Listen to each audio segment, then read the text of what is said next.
Hey, this is Ish, and today I wanted to talk to you about how to find the right spiritual mentor for yourself. So, find the art of finding a mentor is a lost practice nowadays, just because there's been a lot of scandals in certain lineages and abuses of power. I'm sure you've heard of many different cases of that. So, people nowadays are very skeptical of finding a mentor to learn and study from. But however, if you do find the right mentor for yourself, it can actually be an immense learning experience for yourself, and your spiritual practice will really grow as a result. So I encourage you to go out there and find the right mentor for yourself.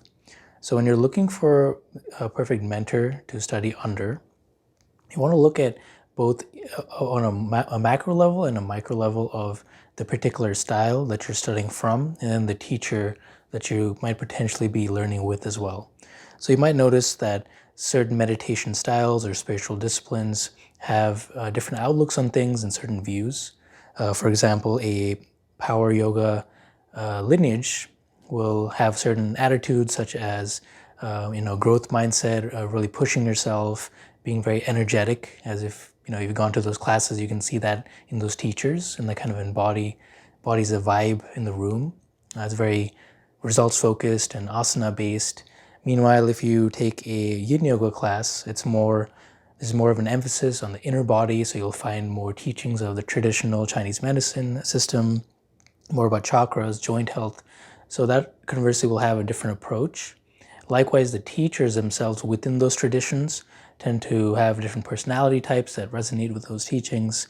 You might notice that power yoga teacher, for example, will be very energetic and upbeat, and a yin yoga teacher tends to be a little bit more calm, if that's their main practice that they fall under. And obviously there's exceptions to rules and different variations, but you want to look at it more of a macro level, big picture. What is the style that you're learning from, and then the teachers themselves. And I just want to tell you a little bit more about my background. So I'm a yoga teacher, and when I had first started to learn about yoga, I started taking a lot of power yoga classes. I resonated with the whole, push yourself and work hard and that kind of mentality. I was 19 at the time. I was, lifting weights and doing power yoga, and I was very much focused on the physical body. And at the time, I needed some guidance because, I was kind of new and learning different things. And I wanted to take on a yoga teaching training. And my teacher that I had taken this teaching training under, he was offering some introduction classes.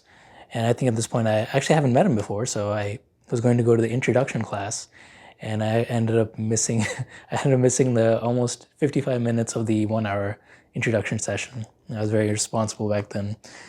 And coming from this background, like I mentioned, where I was very flexible and focused on my body, I was kind of shocked that my teacher could barely touch his toes, right? Here I was, a flexible yogi, but he had this certain energy and presence about him. He was very peaceful and very calm, and he just exuded this loving energy out to everyone.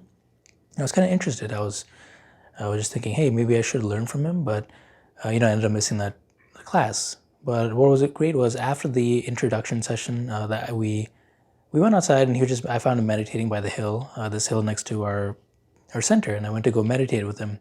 And we actually didn't exchange any words. I just sat with him while he meditated, and we had this really great experience of meditating under this tree. And afterwards, I kind of just had this feeling. I was like, hey, maybe I should learn from him. And honestly, it was the best experience, and I learned so much because his style was the opposite of what I had learned at the time. And what I specifically liked about this teacher was he embodied the qualities that I wanted to learn in this particular style. Because at the time I was very skeptical, but he just seemed to exude this energy of peace, calm, this loving energy that was unconditional. And I really resonated with that, and I knew that if I had practiced under him, I could hopefully embody some of those qualities. And that's something you want to look at any style or practice. You want to look at the teachers, because they exemplify what a practice will look like at its peak performance, or at least at a high level if you're studying from an experienced teacher. So for example, for my second teacher, he was very much focused on the asanas and the physical side of the practice, and he's also very aggressive, and outspoken, and I wanted to kind of get that energy because I kind of went the other way and I was very, soft. I need to work on things like setting boundaries, third chakra energy. So I studied under him and I kind of got some of that too. And then when I wanted to study Zen, I had no clue what Zen was all about, but I went to a Zen monastery and I saw my next teacher who I studied under, and I just noticed his energy was very peaceful, very calm, very, undisturbed. And that's something I really liked about this, coming from a yoga background where it's all about chakras and energy and learning about, flow, and it's very expressive. Yoga tends to be very expressive, and I found this new practice of Zen very intriguing because it was stoic in a sense. People were very calm, very peaceful, and I really liked the energy of the Zen teachers. And my teacher in particular was very calm, very open-minded, just really relaxed. And I wanted to get some of that energy and learn from him and get those qualities myself. So I started practicing under him, and that was all, again, very life-changing. So life-changing in different ways, and I really got to experience, what calm feels like, how to practice in the Zen, setting, and I learned, very different things. And that was really great for me to expand my practice. And I would say that you want to learn from specific mentors and really understand and get to know their practice. And then after you feel like that you're ready to move on, then you can do so. But don't do it too quick where you're kind of just flitting from one discipline to the next. You want to basically understand what you need to learn from a specific practice, and then you can move on or continue with the same teacher. But you want to have that exposure, at least some kind of immersion period with the teacher. So with my first yoga teacher, we had this practice for about 9 months. So it was intensive. I saw him every month, and I really had that time to immerse myself in that energy. And then for the Zen teacher, we had a lot of retreats where I sat with him for 10 hours a day and just sat with him and learned from his energy and specific things as well.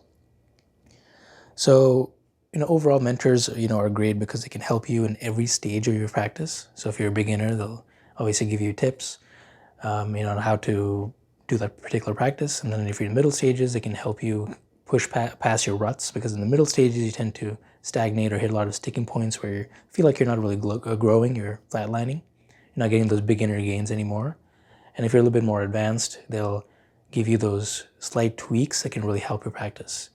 And it's actually kind of cool and interesting because I was on YouTube the other day and I was looking up Zen monasteries and the practices there, and you see these expert monks who are just sitting like a rock for 5 hours, and their teachers are just walking past the room and they can just see out of the corner of the eye that I couldn't notice that their student was dropping their shoulder a centimeter down, or he wasn't focused, and was able to give that feedback to him. So at every stage, a mentor can help you grow. So that's something to keep in mind. So just, to wrap things up, you want to look at the particular style of spiritual discipline that you want to practice. And you'll notice that each practice has their own kind of perspective, life views, how different ethics, different things that how they operate. And then within that, you want to look at the teacher. So you'll think that, hey, if I follow this person's path and practices, I might end up like him or her. And that could be a good thing if they have really great qualities. So if they have good qualities such as love and kindness and warmth or whatever you're looking for, you can hope that if you practice the same way that they do and really take that in and absorb their energy and teachings, you can then achieve those certain states and qualities from them. So I hope this helps and hope that you find your mentor.